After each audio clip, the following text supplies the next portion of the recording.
Han sigut mesos de treball per fer possible la creació d'una comunitat energètica local al FARP després que es presentara en societat en desembre de l'any passat.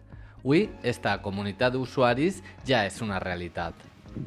El sostre que ha cedit l'Ajuntament de l'Escola Pública Municipal i que ha servit per instal·lar una planta fotovoltaica suposa el punt de partida en el funcionament de l'associació.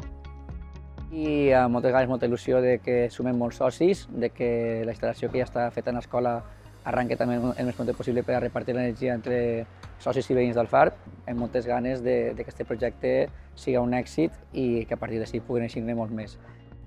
Decidir la figura jurídica que havia de prendre la comunitat energètica ha estat fruit d'un procés de participació ciutadana.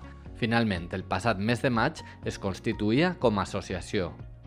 La iniciativa naix al FARP amb voluntat d'extendre's a la resta de pobles del Marquesat. Ara per ara, la planta fotovoltaica generarà fins a 40 kW d'energia i està pensada per ser ampliada en un futur.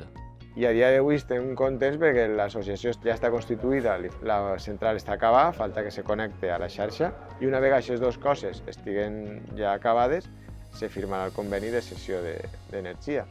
Constituïda la comunitat energètica local, el següent pas és donar-se a conèixer entre la població i buscar nous socis.